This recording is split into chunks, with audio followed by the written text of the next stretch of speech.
தீபாவளி ஸ்பெஷலாக லட்டு எப்படி செய்யலான்னு பார்க்கலாம். என்னோடய சேனலை ஃபஸ்ட் டைம் பார்க்குறீங்கன்னா சப்ஸ்கிரைப் பண்ணிக்கோங்க, பக்கத்தில் இருக்க பெல் ஐக்கானை கிளிக் பண்ணிக்கோங்க. இந்த லட்டு செய்கிறதுக்கு 1 கப் கடலை மாவு எடுத்திருக்கேன். அதை ஒரு பவுலில் சேர்த்துக்கலாம். இதுக்கு ஃபுட் கலரில் நான் போடலை, மஞ்சள் தூள் தான் சேர்த்துருக்கேன் 1 டீஸ்பூன். கொஞ்சமாக உப்பு சேர்த்துக்கோங்க. இந்த மாவு தோசை மாவு பதத்துக்கு கரைச்சிக்கணும். 1/2 கப் தண்ணி ஊற்றிருக்கேன். தண்ணி ஊற்றிட்டு எல்லாத்தையும் நல்லா கலந்து விடணும்.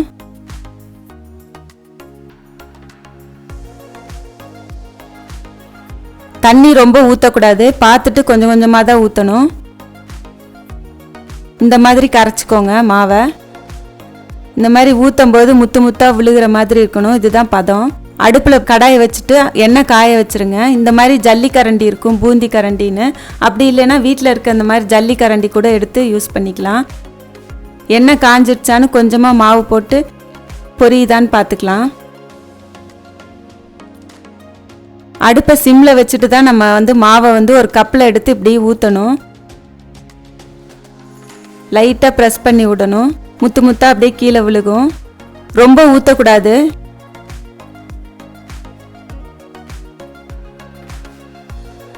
இந்த பூந்தி ரொம்ப வேக விடக்கூடாது, கிறிஸ்பியாக இருக்கக்கூடாது. கொஞ்சம் அரை பதத்துக்கு தான் வேக வைக்கணும். அப்போ தான் லட்டு பிடிக்கிறதுக்கு ஈஸியாக இருக்கும்.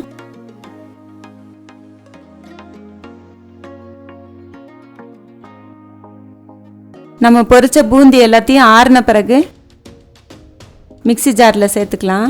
மிக்ஸி ஜாரில் சேர்த்துட்டு இது ரொம்ப நைஸாக அரைக்கக்கூடாது, கொஞ்சம் குறைன்னு தான் அரைச்சி எடுத்துக்கணும். பல்ஸில் போட்டு எடுத்தால் கூட போதும். இந்த லட்டு செய்கிறதுக்கு நான் 1/2 கப் சர்க்கரை எடுத்திருக்கேன். 1 கப்பு மாவுக்கு 1/2 கப்பு சர்க்கரை எடுத்திருக்கேன். 1/2 கப் தண்ணி ஊற்றிக்கலாம்.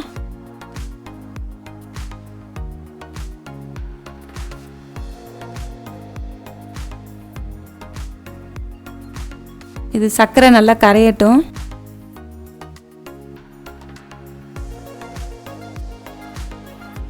சர்க்கரை இந்த மாதிரி நல்லா கரைஞ்ச பிறகு 2 டேபிள் ஸ்பூன் பால் ஊற்றிக்கலாம். ஏன்னா சர்க்கரையில் அழுக்கு இருக்கும்.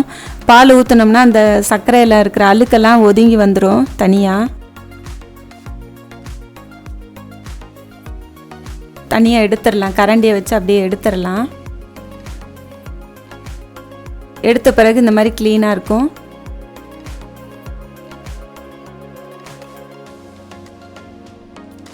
ஒரு டேபிள் ஸ்பூன் ஏலக்காய் தூள் சேர்த்துக்கலாம். ஏலக்காய் தூள் சேர்த்துட்டு நல்லா கலந்து விடணும். இதுக்கு ஒரு கம்பி பதம் வரணும். ஒரு கம்பி பதம் வந்துடுச்சு. இந்த மாதிரி தான் பார்க்கணும் கம்பி பதம். அதுக்கப்புறம் நம்ம மிக்சியில் போட்டு அரைச்சி வச்ச மிக்ஸ் எல்லாத்தையும் அடுப்பை ஆஃப் பண்ணிட்டு தான் அதை சேர்க்கணும். அந்த கலவை எல்லாத்தையும் சர்க்கரை பாகில் சூடாக இருக்கும்போதே கலந்துருங்க. சர்க்கரை பாகு சூடாக இருக்கும்போது சேர்த்துட்டு நல்லா கலந்து விடணும். இது இப்போ தண்ணியாக இருக்கிற மாதிரி தான் இருக்கும். 2-3 மணி நேரம் ஆன பிறகு நல்லா கெட்டியாயிரும். பிடிக்க முடியாது. அதனால் இந்த சர்க்கரை பாகு அப்படியே இஞ்சிரும். 1 டேபிள் ஸ்பூன் நெய் சேர்த்துக்கலாம்.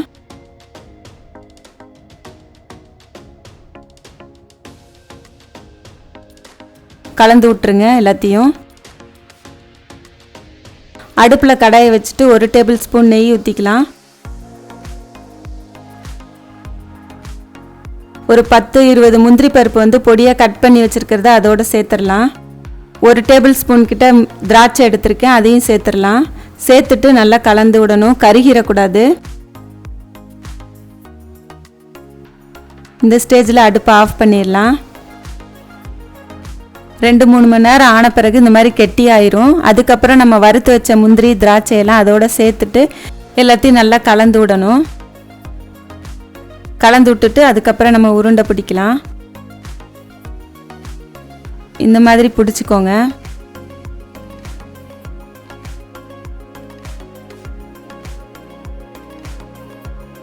இந்த மாதிரி ரெடி பண்ணி எடுத்து வச்சுக்கோங்க எல்லாத்தையும். இதோட அளவுகளை நான் டிஸ்கிரிப்ஷன் பாக்ஸில் போட்டிருக்கேன், பார்த்துக்கோங்க. என்னோட சேனலில் நிறைய தீபாவளி ரெசிபீஸ்லாம் போட போகிறேன், பாருங்கள். ரெடி ஆயிடுச்சு. இதை செஞ்சு பாருங்கள். ரொம்ப சாஃப்டாக இருக்கும் இந்த லட்டு. கடையில் வாங்குற மாதிரியே இருக்கும். இதை செஞ்சு பார்த்துட்டு உங்களுக்கு பிடிச்சிருந்தா லைக் பண்ணுங்கள், ஷேர் பண்ணுங்கள். என்னோடய சேனலை சப்ஸ்கிரைப் பண்ணிக்கோங்க. தேங்க்யூ.